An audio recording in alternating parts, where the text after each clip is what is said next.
सबको बढ़ जे खार खल,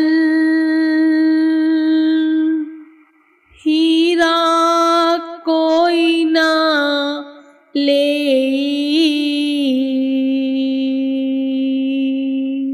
हीरा लेगा जो हरी, जो मांगे सो दे।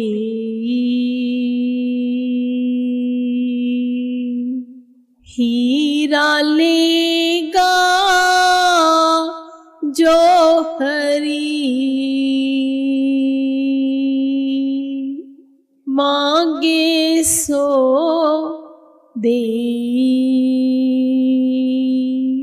बोलो जयकारा बोल मेरे श्री गुरु महाराज की जय। गुरुमुखों, संसार में आम लोग तो तुच्छ और साधारण वस्तुओं के ही ग्राहक हैं। हीरों के ग्राहक बहुत कम हैं। हीरे को तो जौहरी ही लेगा, क्योंकि वह उसका मूल्य जानता है। अतएव वह उसके बदले में जो भी मूल्यांकन करेगा उसे देने में देर नहीं करेगा। गुरुमुख जन अत्यंत सौभाग्यशाली है जो कि भक्ति जैसे हीरे के ग्राहक है। जिसे भक्ति रूपी हीरे की परख हो तो उसे पाने के लिए वह हर संभव प्रयत्न अवश्य करेगा, और करे भी क्यों ना। यह दुर्लभ अवसर भक्ति की कमाई का बड़े सौभाग्य से प्राप्त हुआ है।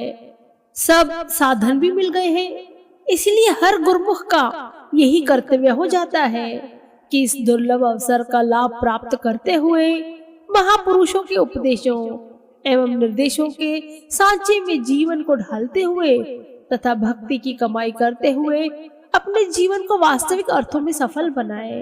गुरुमुखों, जब पंचम महाप्रभु जी रूहानी सिंहासन पर विराजमान हुए तो उसके कुछ समय के पश्चात पंचम महाप्रभु जी के परिवार के सभी सदस्य भी श्री चरणों में क्षमा मांगने हेतु उपस्थित हुए। महाप्रभु जी की बड़ी बहन ने विनय की, हमें यह ज्ञात न था कि आप सर्वकला समर्थ एवं ईश्वर का रूप है। हमने तो न जाने व्यवहार में कितनी ही गलतियां की होगी। हमारी आंखों पर अज्ञानता का पर्दा छाया हुआ था। हम आपके दिव्य स्वरूप को पहचान नहीं पाए। आपसे अनजाने में कई बार भार उठवाया होगा और भी न जाने क्या क्या कार्य करवाए होंगे। हमारी करबद्ध यही प्रार्थना है कि हमारी गलतियों को क्षमा करें।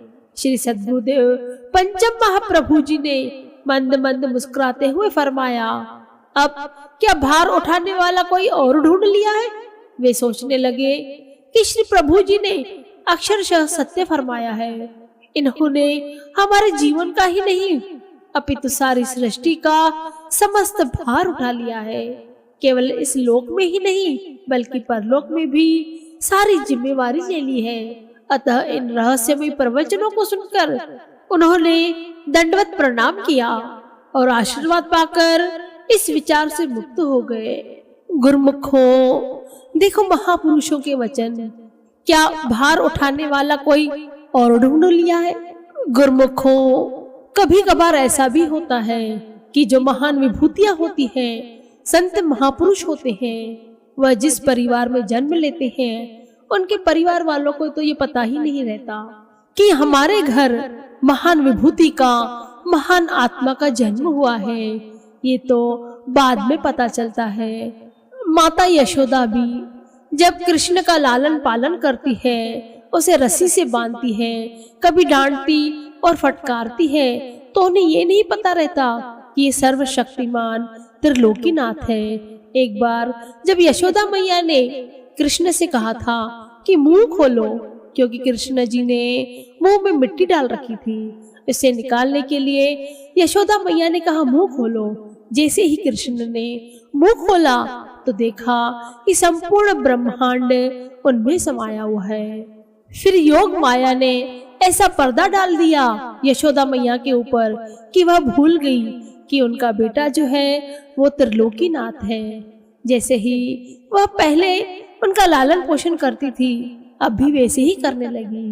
गुरुमुखों, कई परिवार भी ऐसे होते हैं जहाँ महान आत्माएं पैदा होती है, किंतु उनके घर वालों को ये पता नहीं रहता। उनके घर वाले जिसे साधारण बच्चे को लालते पालते हैं, ध्यान करते हैं, डांटते हैं, फटकारते हैं, जो क्रिया एक घर के अंदर होती है वैसे ही उस बच्चे के साथ भी करते हैं, क्योंकि उन्हें पता ही नहीं रहता कि ये महान विभूति है।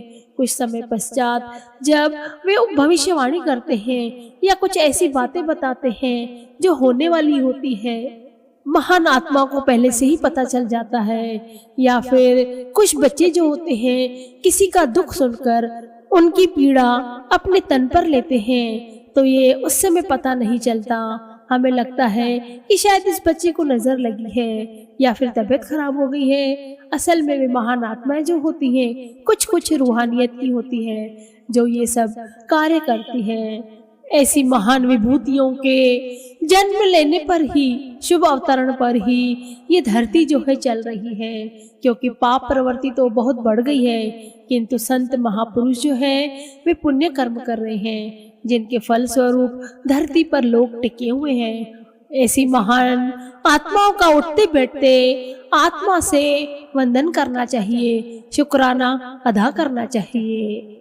गुरुमुखों, जैसा कि आपको ज्ञात है कि पिछले एक सप्ताह से सत्संग के अंत में गुरुमुखों से प्रश्न पूछे जा रहे हैं। मुझे बहुत खुशी हुई कि बहुत गुरुमुख जवाब दे रहे हैं। गुरुमुखों, आशा यही है कि सभी गुरुमुख जवाब दें। गुरुमुखों, जैसा कि हमारा सबसे पहला प्रश्न ये था कि हमारे श्री परमहंस अद्वैत मत के प्रथम महाराजा धीराज श्री गुरु महाराज जी का जन्म दिवस कब मनाया जाता है, तो गुरुमुखों सही जवाब है श्री रामनवमी के दिन। श्री रामनवमी के दिन जो कि अप्रैल में आती है, इसी दिन हमारे प्रथम महाराजा धीराज का शुभ अवतरण हुआ।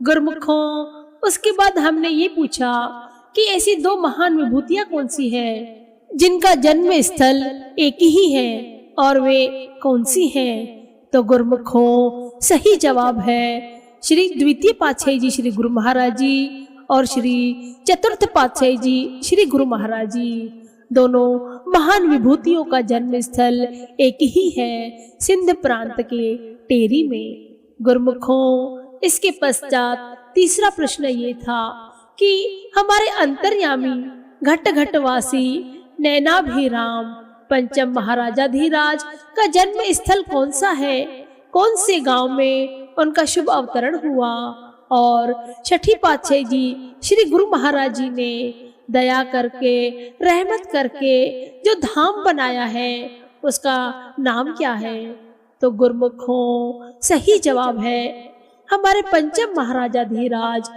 का शुभ अवतरण दिवस पंजाब के अमृतसर जिला अजनाला गांव रायपुर कला में हुआ। और श्री छठी पातशाही जी श्री गुरु महाराज जी ने अजनाला गांव रायपुर कला में जो धाम बनाया है पंचम महाप्रभु जी के नाम से, उस धाम का नाम है दिव्य ज्योति धाम।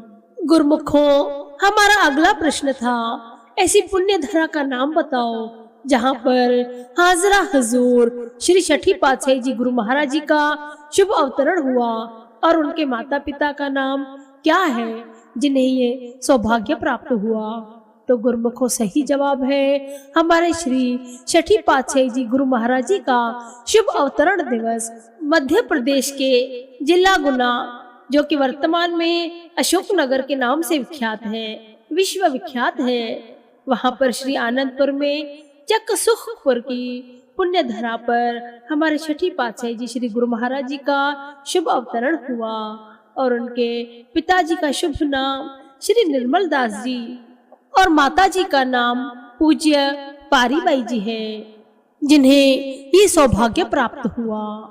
गुरुमुखों, अगला प्रश्न है हमारे पंचम महाप्रभु जी द्वारा बख्शे गए 5 नियम कौन से हैं, तो गुरुमुखों वे 5 नियम हैं श्री आरती पूजा, सत्संग सेवा, सिमरण और दर्शन ध्यान। गुरुमुखों, क्या आप करते हैं? मुझे आशा है कि सभी गुरुमुख करते होंगे इन नियमों की पालना, और जो गुरुमुख नहीं करते हैं तो उन्हें शीघ्रातिशीघ्र शुरू कर देने चाहिए, क्योंकि इसी में ही गुरुमुखों का भला है। गुरुमुखों, अगला प्रश्न है, हमारे श्री तृतीय पातशाही जी श्री गुरु महाराज जी ने जब हमारे पंचम महाप्रभु जी को साधु वेश प्रदान किया तो उस दिन कौन सा पर्व था, तारीख और साल कौन सा था?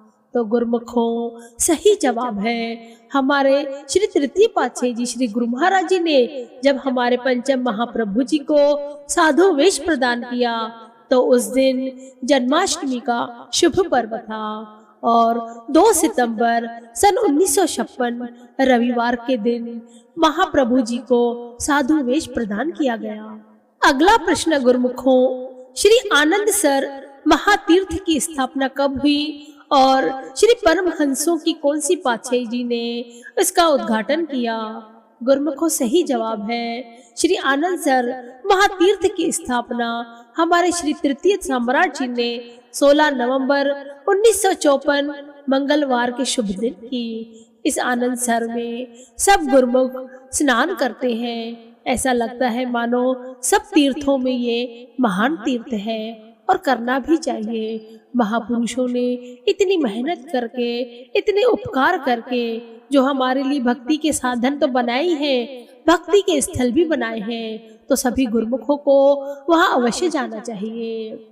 गुरुमुखों, सभी नियमों की पालना किया करें और महाप्रभु जी का सिमरन किया करें, यही आपसे निवेदन है।